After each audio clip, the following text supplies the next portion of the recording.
তো বন্ধুরা, তোমরা সবাই কেমন আছো? আশা করি তোমরা সবাই ভালো আছো। তো তোমাদের জন্য বড়ই সুখবর, রাজ্যের গ্রুপ ডির নিয়োগ শুরু হয়ে গেছে। জানো, এটাতে তোমাদের কোনো রকম ইন্টারন্যাশনাল এক্সাম হবে না।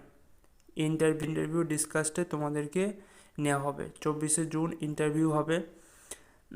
এডুকেশন 8 মাধ্যমিক পাস গ্র্যাজুয়েশন করে থাকলে। আর তোমাদেরকে বাংলা লিখতে পড়তে জানা দরকার। আশা করি সবাই বাংলা লিখতে পড়তে বলতে জানো, ঠিক আছে। বয়স মাত্র তোমাদের বলেছে 18 থেকে 40 বছর। ছেলে মেয়ে দুজনেই উভয়ই অ্যাপ্লাই করতে পারে।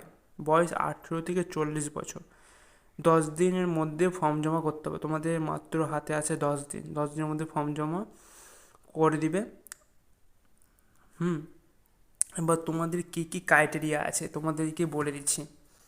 এখানে বলেছে West Bengal group D requirement 2026।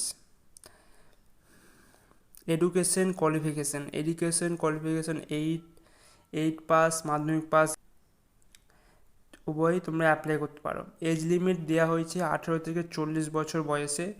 Job location তোমাদের ওয়েস্ট বেঙ্গলের মধ্যেই হবে, ঠিক আছে। এইটুকু বুঝে গেছো। Self attested photocopy of document to be submitted with the application. তোমাদের কী কী জেরক্স দিতে হবে তোমাদের বলে দিচ্ছি। জেরক্সে বলেছে voter card,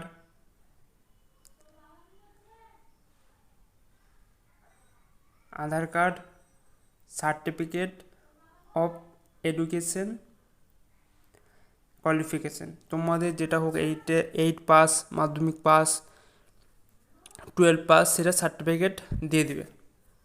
terms and condition selection বাইরে, তোমাদেরকে প্রথমেই বলে দিয়েছিলাম কোনো রকম এক্সাম হবে না। ইন্টারভিউর ভিত্তিতে তোমাদেরকে 18টি উইথ দ্য ফাইনাল, মানে তোমাদের ইন্টারভিউয়ের ডিসকাসটাই ফাইনাল হবে।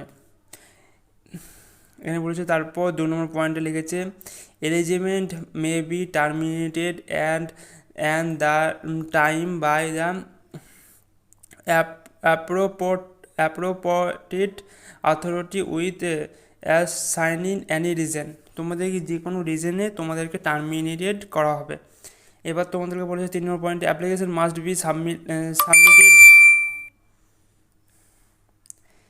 এবার তোমাদেরকে বলেছে 3 নম্বর পয়েন্টে application must be submitted in the perceived format only for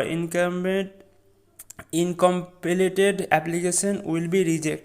তোমাদেরকে ভালোভাবে ফর্ম ফিল আপ করতে হবে। ইনকমপ্লিটেড কোনো রকম ভিত্তি দিলে তোমাদেরকে ওটা রিজেক্ট করা হবে। On final selection candidate must have be submitted and the affidavit affirming no criminal case is a pending against him. এটার মানে বলেছে কোনো রকম ক্রিমিনাল কেসের রেকর্ড থাকলে তোমাদের অ্যাপ্লাই করা হবে না। কোনো রকম ক্রিমিনাল কেসের রেকর্ড থাকলে তোমাদেরকে ওটা রিজেক্টেড করা হবে। এবার তোমাদেরকে বলে দিই প্রথম যেই ফর্মটা ওটা তোমাকে দেখে দিয়েছি, তো দেখলে তোমাদেরকে এই ফর্মটাই মেন ফর্ম। এখানে বলেছে প্রথমে ফুল নেম তোমাদের বড় হাতে লিখে দিতে হবে প্রথমে। তারপর লিখেছে ফাদার বা হাজব্যান্ডের নেম। এখানে তোমাদের ফাদার থাকলে ফাদারের উপর টিক দিবে, বা হাজব্যান্ড লিখলে হাজব্যান্ডের উপর টিক দেবে। ডেট অফ বার্থটা লিখে দিবে। এবার তোমরা জেন্ডার সেট করে দেবে, ফিমেল মেল উভয়ই অ্যাপ্লাই করতে পারো, যেটা হোক সিলেক্ট করে দেবে। এখানে কি বলেছে যে ন্যারাশনীয়, এটা ইন্ডিয়ানই করতে হবে তোমাদের। এবার তোমরা কী ক্যাটাগরি, ঠিক আছে, জেনারেল, এসটি, এসসি, ওবিসি। এবার তোমাদের জেনারেল হলে জেনারেল টিক মেরে দিবে, এসসি হলে এসসির একটা জেরক্স দিয়ে দিবা, এসসিতে টিক মেরে দিবা। আবার আধার কার্ডের নম্বরটা দিয়ে দিবা, ভোটার কার্ডের নম্বর দিয়ে দিবা, পার্মানেন্ট অ্যাড্রেস তোমরা যেখান থেকে বিলং করো সেটা দিয়ে দিবা। ডিস্ট্রিক্ট জেলাটা লিখে দিবা। আর জেলাটা কমেন্ট বক্সেও তোমরা জানিয়ে দিও যে কোন জেলা থেকে তোমরা দেখছো, পিনকোডটা দিয়ে দিবা। এবার তোমাদের বলেছে কোপোসিডেন্স অ্যাড্রেস, এটা তোমাদের পার্মানেন্ট অ্যাড্রেস। আর কোপোসিডেন্স অ্যাড্রেস যদি একই হয় তাহলে সেম বসে দিবা। এবার ডিস্ট্রিক্ট পিনকোড সেম হলে সেম বসে দিবা।